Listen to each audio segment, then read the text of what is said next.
3 camera settings separate cinematic footage from amateur.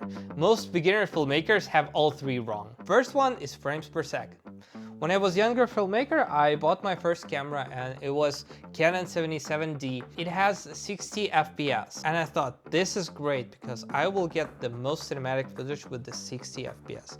And damn, I was wrong because I started filming everything in 50 FPS or 60 FPS. In the minute of the time, you have to use the 24 or 25 FPS.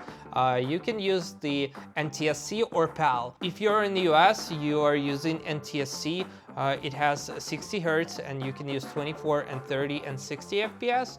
While we are in Europe and Central Asia, we're using the 50 Hz. We're using PAL. When you're a beginner filmmaker, you think it will be much better when you have 50 FPS or 60 FPS for more cinematic look, or when you have a slow motion, but in the most of the time, you don't need the 50 FPS. You need the generic 24 or 25 FPS that will look much smoother. Even though for people who are just starting out, they think that, oh, this looks like very cutty, we don't need it, we want more smoothness. Only if you have sport event or you're making an event where you need to slow down the footage, then you use the 50 FPS or 60 FPS. But in the normal life, you're using 24, 25 FPS. Number 2, shutter speed, and this is very common to use it with FPS. If you're changing FPS from 25 or 50, 60, 100 or 200 FPS, you have to change the shutter speed either. The most generic mistake that all beginner filmmakers doing is making shutter speed high.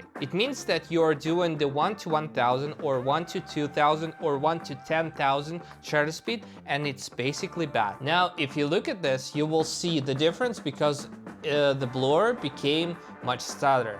It has no smoothness. If you have 25 FPS or 24, you're using 150. If you're using the 50 FPS or 60, you're using 100 or 120. If you're using 100 FPS or 120, you're using 1 to 100 and 1 to 40. But you will say, what if I will go and film outside and there will be overexposure with these settings? And I have an answer for you.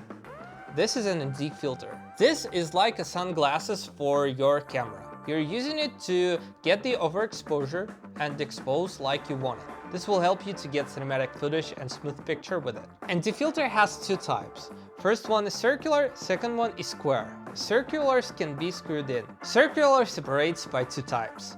One is fixed and another is variable.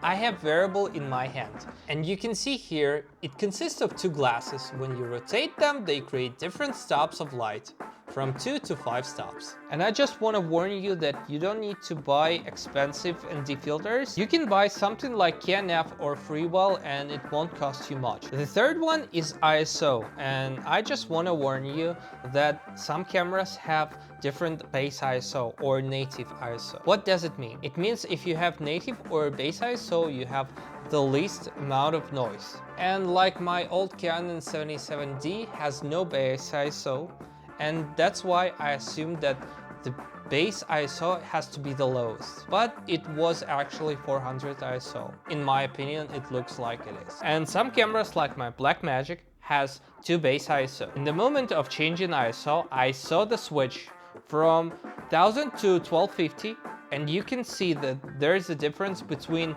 noise. This is actually means that you change from one base ISO to another. Some old cameras like this have the base ISO from 100 to 400. Sony cameras actually leveled up with this, and you can basically work with 12,800 ISO and still have small amount of noise. But be careful, if you don't have base ISO, you could have a lot of noise and it will be very harmful to your footage on the post-production. So most of the time work with base ISO, look up camera series, go to Google and watch the base ISO for this camera. If white balance destroying your footage too, I made a video about that. Alright, hope to see you on the next video, like and subscribe, and bye bye!